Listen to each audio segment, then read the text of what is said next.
کہنے لگا میں نے شادی کرنی ہے. کہتے ہیں بادشاہ کہنے لگا کر دوں گا شادی پر تجھے عیسائی ہونا پڑے گا. کہتے ہیں مارا قسمت کا معاذ اللہ ثم معاذ اللہ نقل کفر کفر نہ باشد، عیسائی ہو گئے.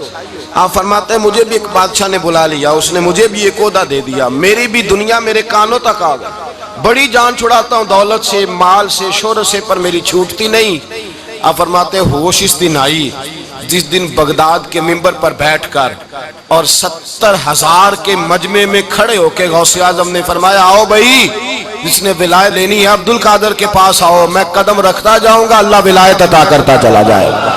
آؤ میرے پاس میں ولایت دیتا ہوں. ہر مشکل دی کنجی یارو ہاتھ مرداں دے آئی تے مرد نظر کرے جس ویلے مشکل رہے نہ کائی. لوگ دشمنی کرتے ہیں، اللہ والوں سے اللہ ملتا ہے، اللہ کے بندوں سے معرفت کا حسن ملتا ہے. اللہ کے بندے بیعت اپنی کرتے ہیں جھکاتے اللہ کی بارگاہ. اللہ تبارک و تعالیٰ کے بندوں کے پاس بیٹھنے سے رسول اللہ کا پیار ملتا ہے. اللہ کے بندوں کی صحبت حضور کے دروازے تک لے جاتی ہے. رب کریم کے بندوں کی صحبت عاجزی سکھاتی ہے. اللہ کے بندوں کے پاس بیٹھنے والے اللہ اللہ کرنے لگتے ہیں. رب کریم کے بندوں کے پاس بیٹھنے والوں کو سجدے کا نور حاصل ہوتا ہے.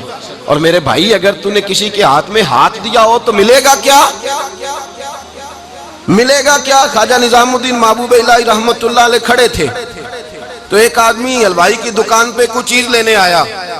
کوئی درویش سادہ سا آدمی چھوٹی سی مسجد سے نکلا، حلوائی سے کہا دے دے. حلوائی کہا چل دوڑ جا. تو روز آگے کھڑا ہو جاتا ہے، جب سارے آتے ہیں تب آیا کر. غریب گاہک نہ تو حلوائی نے جھڑک دیا. اس درویش کو جوش آ گیا، کہنے لگا میرے ساتھ بدتمیزی نہ کرنا ورنہ میں تیری دکان الٹ کے رکھ دوں گا، میں تیری دکان الٹ دوں گا. کہنا چل دوڑ جا، بڑے دیکھے ہیں تیری طرح کے دکان الٹنے والے. حضرت نظام الدین محبوب الہی گزر رہے تھے، حلوائی کی نظر پڑی تو دوڑ کے دست بوسی کرنے آیا. کہنے لگا حضور السلام علیکم. آپ فرمانے لگے اس کے ساتھ بد اخلاقی نہ کر، تیری دکان واقعی الٹ جائے گی. کہا حضور کس طرح؟ یہ تو ایسے ہی سادہ سا ہے. آپ فرمانے لگے یہ بھی سادہ ہے، اس کا پیر بھی اسی طرح کا ہے، پر دادا پیر بڑا باکمال ہے. وہ جس کے ہاتھ میں اس کا ہاتھ ہے وہ بڑا باکمال ہے. فرمایا وہ تیار کھڑا ہے. وہ کہتا ہے چلو نالائق ہوا تو کیا ہوا، بچہ تو ہمارا ہی ہے نا.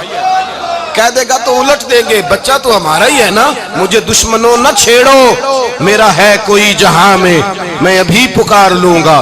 نہیں دور ہے مدینہ، یہاں کوئی لاوارث لوگ بستے ہیں. خدا کے فضل سے ہم پر ہے سایہ غوث اعظم کا، ہمیں دونوں جہاں میں ہے سہارا غوث اعظم کا. خدا دے گا منادی حشر میں یہ قادریوں کو، کہاں ہے قادری کر لے نظارہ غوث اعظم کا. اور اس سے مراد ہر پیار کرنے والا ہے، صرف سلسلے میں آنے والا نہیں، ہر پیار کرنے والا قادر. بھائی سمجھ لیں، یاد رکھیں، اس بات کو پرکھیں. اللہ والوں کی صحبت تو انسان کو کمال کر دیتی ہے، وہ تو نواز دیتی ہے، وہ تو نور. ایک بات اور ہے، کچھ لوگ کہتے ہیں کتنی فرما برداری کرنی چاہیے پیر کی. میں نے کہا وہ روحانی طبیب ہوتا ہے. ایک ڈاکٹر سے دوائی لے کے بندہ ایک ڈاکٹر سے دوائی لے تو پھر ساتھ اگلی دکان پہ بھی چلے جانا چاہیے. کیوں جی؟ کی پتہ کتھوں رام آ جائے.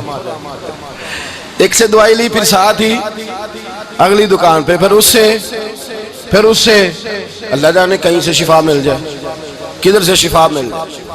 اور بھئی ایسے نہیں ہوتا. دوائی تو ایک حکیم سے کھائے گا، ایک ڈاکٹر کی کھائے گا، جو پرہیز بتائے گا وہ پرہیز. اگر طبیعت ٹھیک نہیں ہوگی تو دوبارہ جائے گا، وہ کہے گا میں نے تیری دوائی بھی بدل دیا، تیری پرہیز بھی بدل دی. اور ایک وقت آئے گا کہ انشاءاللہ شفا.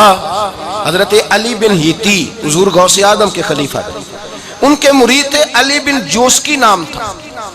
حضرت غوث اعظم رضی اللہ تعالیٰ عنہ اپنے خلیفے سے ملنے آئے تو آگے سے ان کے بھی اپنے مرید کو کہا کہ چل پیر صاحب کے قدم دبا. وہ غوث اعظم کے قدموں میں بیٹھنے کی بجائے اپنے پیر کے قدموں میں بیٹھ گئے، دبانے لگے، ڈانٹا، کہنے لگے تیرا دماغ ٹھیک ہے، چل حضور غوث اعظم کے قدم دبا. وہ پھر اٹھے، گھوم کے پھر ان کے پیروں میں بیٹھ گئے.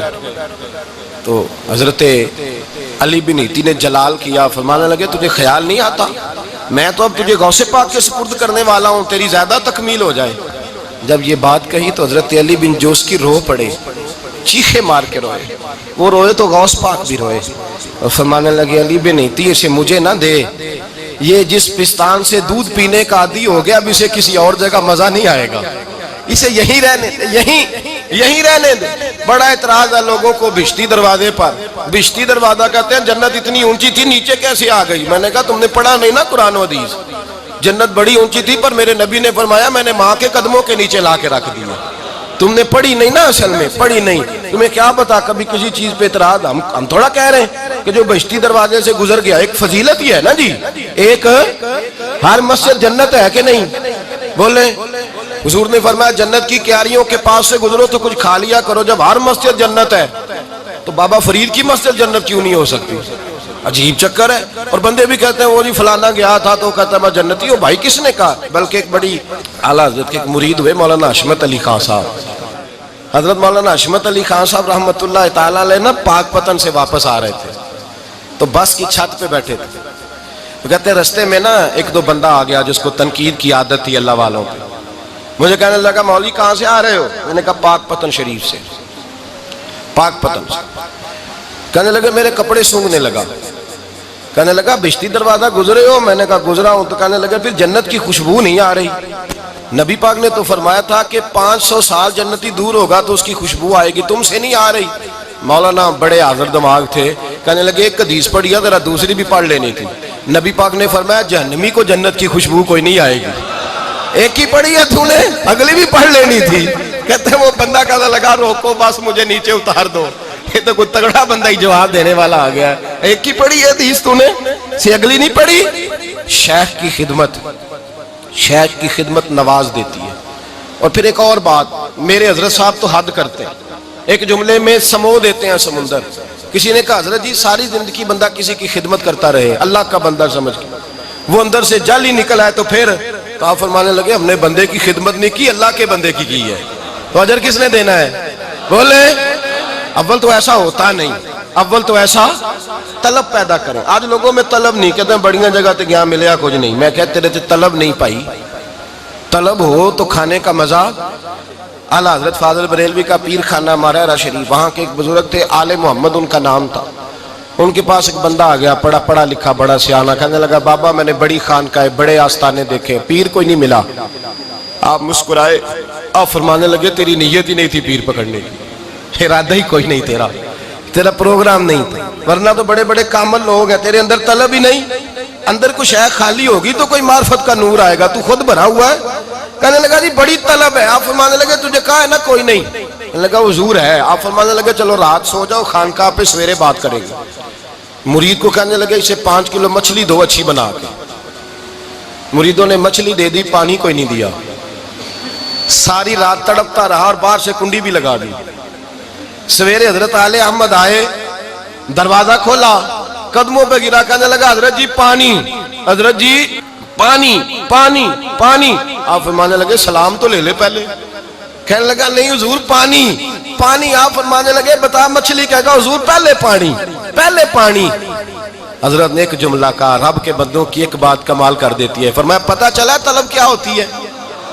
پتہ چلا طلب کیا ہوتی ہے؟ کہنے لگا سونے لگ پتہ گیا ہے کیا ہوتی ہے، لگ پتہ گیا ہے۔ آپ نے پانی بھی پلایا، مرید بھی کیا، اور جب سینے سے لگایا تو فرمایا جا تو نے طلب پیدا کی تھی، میں نے رب کے فضل سے تجھے فیض دیا ہے۔ کہتے وہاں بیٹھے بیٹھے کالے رنگ کا تھا، اللہ نے گورا رنگ بنا دیا، نورانیت چھلکنے لگی وہاں بیٹھے بیٹھے ہی کمال۔